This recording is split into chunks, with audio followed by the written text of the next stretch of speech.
Hola, ¿qué tal? ¿Cómo están? Luis Raúl Palacios, de Luis Raúl Palacios en Tips. Espero que me estén viendo, porque yo no los veo. Y no me gusta eso.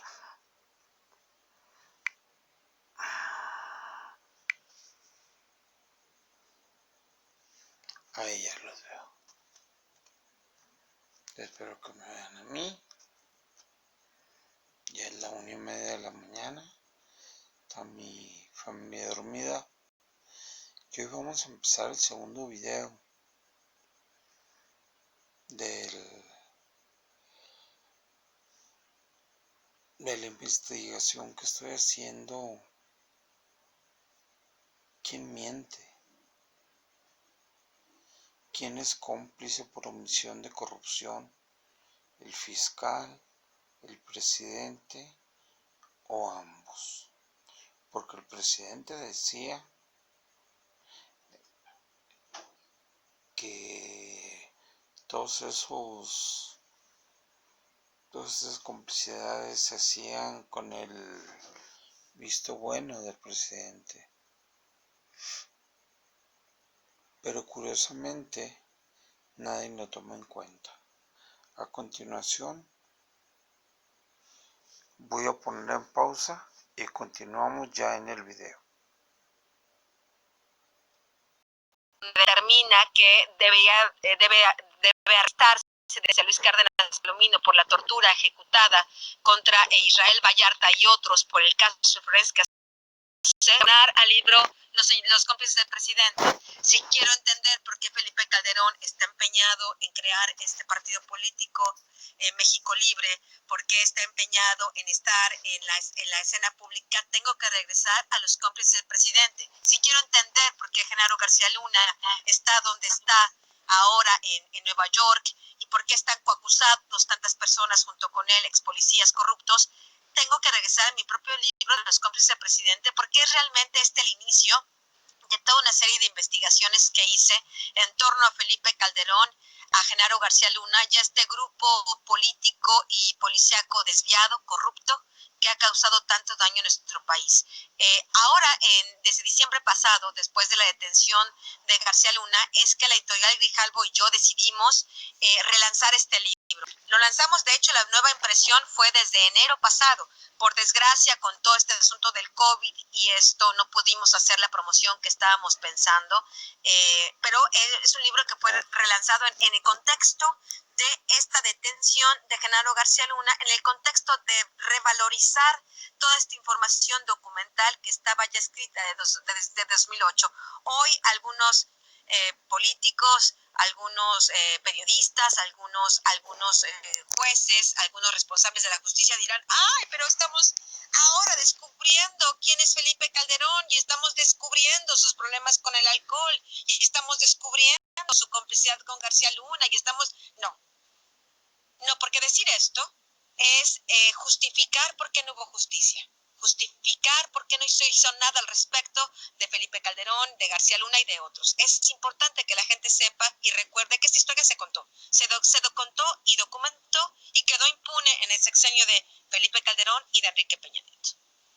Es de alguna manera los cómplices del presidente, Anabel, la biografía criminal de un grupo que tuvo a su cargo la responsabilidad de darle seguridad a los mexicanos y en vez de garantizar esa obligación por la cual se les pagaba, en realidad se confabularon con por lo menos un cártel o con los cárteles de las drogas en el sexenio, pero hay un responsable principal que no es alguien que está a punto de ser juzgado en Estados Unidos, donde está preso.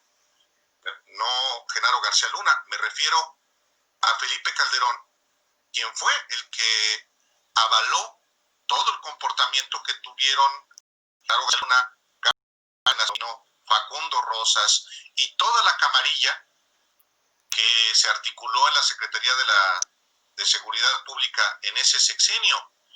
corre el riesgo esta camarilla, empezando por su jefe, Felipe Calderón, de quedar impune? Bueno, realmente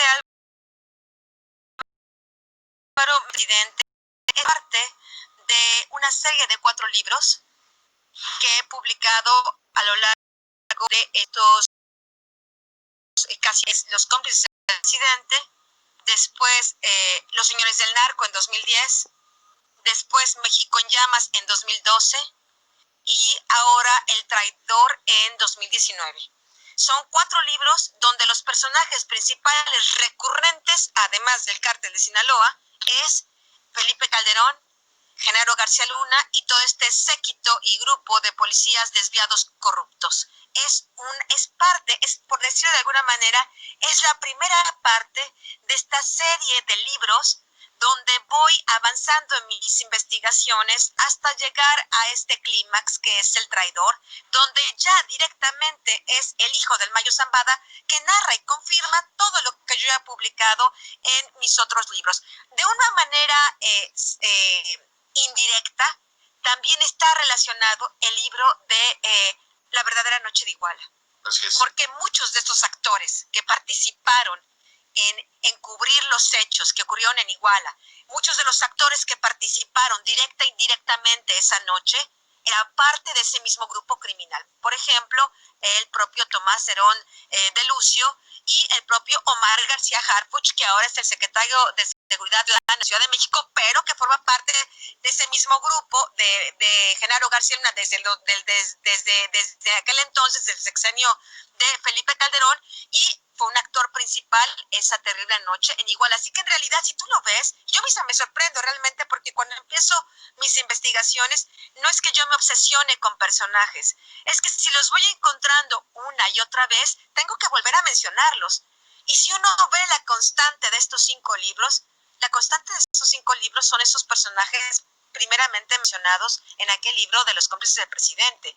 Y sí, me parece que es un libro donde explica perfectamente la responsabilidad histórica, política y moral de Felipe Calderón en todo ese grupo corrupto, desviado, que él mismo solapó, y después, no es que él mismo haya solapado porque sí, porque a lo mejor estaba muy intoxicado y no sabía lo que estaba haciendo, no. Lo solapó porque era parte de eso, porque era cómplice de eso. Porque ese libro se llama Los cómplices del presidente. Anabel, ya cuando revisa uno los libros, y en particular este libro que tiene 11 años, pues hay una lista de personajes que han venido uno tras otro cayendo en desgracia y cayendo en manos de la justicia por algo que se había denunciado pues hace más de una década, lo cual nos dice, nos da más o menos una idea de cuánto tarda la justicia en México para acercarse medianamente a darle a las víctimas eso, justicia. Apenas acaban de librar la orden de aprehensión contra Luis Cárdenas Palomino y pues bueno, apenas vemos cómo está empezando a moverse la maquinaria de la justicia en torno a esta camarilla. Mañana hay un informe, Anabel, sobre los 43 estudiantes de Ayotzinapa. Tú tienes otro libro, La verdadera noche de Iguala, que habla justamente sobre aquel momento, bueno, sobre toda la tragedia, pero aquel momento en el que se desaparecen en la nada, así pareciera, 43 jovencitos. Mañana se supone que van a dar información adicional. ¿Tú crees, por toda la revisión que hiciste de este caso, Anabel, y perdón que me salga un poquito, que sigue siendo la misma camarilla, ¿tú crees que en toda esta revisión hay posibilidades de que todavía se pueda acceder a la justicia cuando hay pruebas y hay errores de procedimiento que se cometieron? Mira, Alejandro, la pregunta que estás formulando es esencial, y yo espero que el presidente de la República mañana dé una respuesta puntual sobre eso, porque no se puede simular la justicia otra vez. No se puede ocultar el serio y constante boicot que hay contra esta investigación. Por un lado tenemos la creación de la Comisión de la Verdad, que parece y se ve que que hay una verdadera intención de buscar la justicia.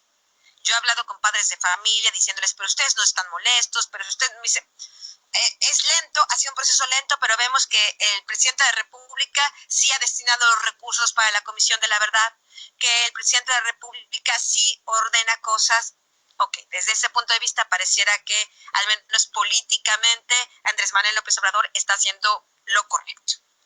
Pero hay otra parte de la investigación que no recae en las manos del presidente de la República, ni del Alejandro Encinas, ni de nadie con buena voluntad. Recae en la Fiscalía General de la República, que es en los hechos que tiene que documentar ministerialmente la cosa. No importa lo que nosotros podamos hablar, se tiene que documentar ministerialmente, con pruebas fehacientes que un juez no pueda rebotar. El tema es que no lo están haciendo. ¿Pero por qué no lo están haciendo, Alejandro? Y perdón porque suena a veces que soy redundante, pero es importante recordar por qué no lo están haciendo. ¿Por qué? Porque la gente de García Luna, la gente de Tomás Herón, la gente corrupta de la Policía Federal sigue enquistada en la Fiscalía General de la República. El responsable de la Policía Federal Ministerial, el que lleva a cabo la investigación de campo del caso de los 43 y de muchos otros. ¿Quién es el responsable de Interpol? ¿Quién es el responsable de vigilar y perseguir a Tomás Herón? Es parte de ese grupo criminal. ¿Quién es el responsable ahora de los métodos de investigación criminal? Que es el jefe de la Policía Federal Ministerial y de la Interpol. Pues es el mismo grupo. Entonces, cuando uno ve por qué el juez tiene que liberar a estos delincuentes, pues porque hay una autoridad que no ha determinado y no ha presentado las pruebas fehacientes, sólidas, para que ningún juez de ningún planeta pueda liberarlos. Estamos hablando que el señor Tomás Herón está prófugo, de verdad está prófugo. Y se les fue a ellos. Esto es una cosa que el presidente de la República tiene que explicar, y no solo el presidente de la República, porque, repito, el fiscal general tiene que explicarnos cómo es que el señor Tomás Herón está prófugo, disculpe. Yo todavía el año pasado, antepasado, hablando con personas involucradas en la Comisión de la Verdad, me decían, tenemos identificado a Tomás Herón. Yo les decía, oigan, pero no se vayan, no lo vayan a dejar ir, porque el señor Tomás Herón es fundamental. ¿Por qué es Tomás Herón fundamental? Porque es el que torturó, desvió la investigación. Bueno, sería bueno que nos dijera quién se lo ordenó. ¿Por qué lo hizo? ¿Lo hizo de mutuo propio, retomando el libro de sus cómplices del presidente? Pues no. Tomás Herón habrá sido muy desviado y habrá sido muy corrupto, pero no se mandaba solo. No se mandaba solo. Haber participado en esa tortura que todos vimos en el video contra Felipe Rodríguez Salgado, no es que se mandara solo. Alguien se lo estaba tolerando. El señor Murillo Karam habrá sido muy desviado y muy corrupto. ¿Se manejaba solo? No. Entonces, lo que queremos saber es quién les ordenó desviar la investigación, quién les ordenó torturar personas sistemáticamente, porque no torturaron a uno, no torturaron a dos. Fue un método sistemático de desviación de la justicia, de alteración de pruebas. Bueno, el señor Tomás Herón es esencial y, sin embargo, después, a principios de este año, nos dicen, está en Canadá. Yo hace poco, hace como en julio pasado, yo publiqué un reportaje, un artículo en la Deutsche Welle diciendo, el señor Tomás Herón no está en Canadá. Mientras el gobierno federal decía, está en Canadá, incluso estamos pidiendo ya su extradición, decía, no está en Canadá. A mí me buscó un periodista de Canadá, de uno de estos medios de comunicación muy importantes, para pedirme información de Herón y empezamos a intercambiar. Y me decía, no está en Canadá. Cuando hay un proceso de extradición en Canadá, a diferencia de México, los expedientes son abiertos. Se abre un caso judicial y en el expediente uno puede ver cuáles son las materias, cuáles son las pruebas que presentó el gobierno de México, etcétera, etcétera. Me dice, no está, número uno, no hay ningún expediente abierto de extradición. Y número dos, cuando yo, decía el periodista, voy y le pregunto a las autoridades canadienses, me dicen, no, nosotros no sabemos. ¿Qué pasó después? Que ahora nos dice Andrés Manuel López Obrador que está en Israel. Un país que no tiene tratado de extradición con México. No tiene tratado, pero sí tiene Interpol. ¿Qué pasó con el señor que está en Interpol? ¿Por qué no hizo su trabajo? Pues sí. Interpol, ¿qué significa tener una alerta roja en Interpol? Yo te hago un boletín sobre ti. Tú quieres salir de Canadá con tu pasaporte, te tienen, oigan, no, señor, usted está boletinado en Interpol. Quiero llegar a Israel con pasaporte. No, señor, no puede entrar porque usted está boletinado en Interpol y yo llamo directamente a la justicia haciendo su trabajo. Anabel, antes de irnos a una breve pausa, si nos lo permites, yo quisiera formularte una pregunta. El papel que desempeñó un personaje vigente que tú ya mencionaste, Omar García Harfuch, en la noche de Iguala, que mañana se cumplen 6 años, y que era el responsable de la Policía Federal en Guerrero. Si te parece, después de una breve pausa, me das, por favor, la respuesta. Absolutamente. Volvemos.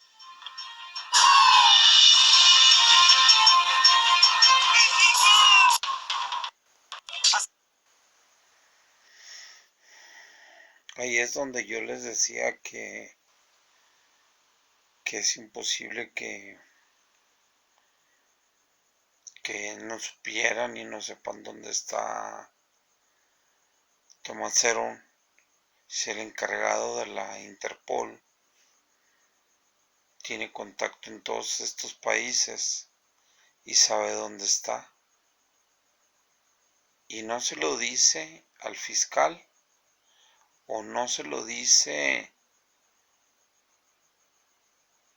o se lo dice y no lo quiere decir el fiscal, o se lo dice el fiscal al presidente y el presidente no lo quiere revelar.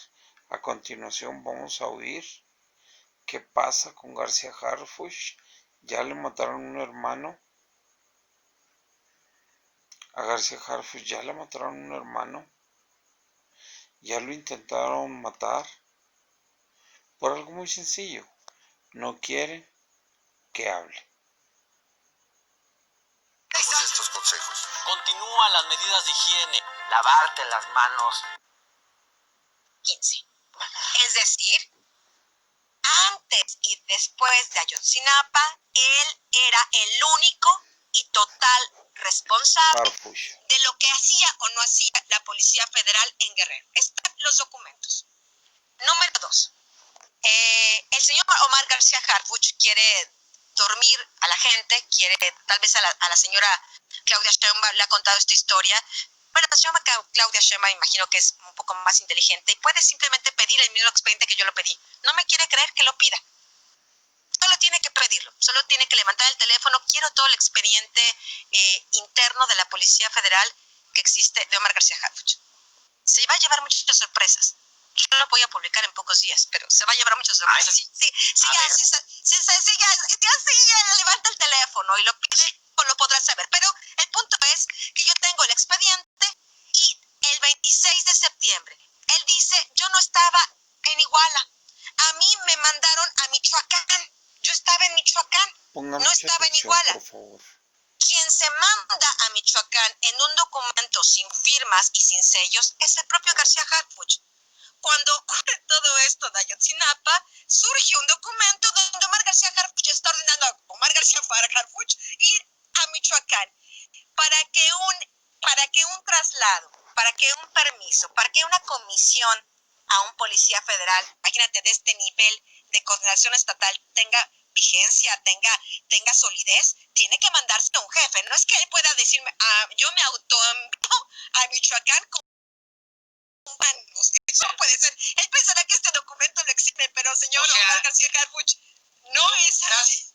Lo que estás diciendo es que Omar García Harfuch estaba en la noche de Iguala. Después elabora él mismo un documento en el cual se comisiona, por llamarlo así, se comisiona en Michoacán, que además pues, está ahí en la misma zona, no debe haber batallado para desplazarse hacia allá. ¿Eso es lo que dices, Anabel? Ni siquiera está corroborado si se desplazó, ni siquiera se está corroborado si fue. Oficialmente, él siempre estuvo como responsable de la coordinación estatal de Iguala. Tan es así que Luis Antonio Dorantes, quien era el titular de la base de operaciones de la Policía Federal en Iguala, este hombre que participa directamente en los hechos, este hombre que de acuerdo a un documento interno de la Policía Federal que publiqué hace semanas, estaba también coludido con el crimen organizado. Muchos elementos de la Policía Federal de Iguala estaban coludidos con el crimen organizado desde hacía años. El señor Omar García, que digamos es un experto en Guerrero, pues desde 2011,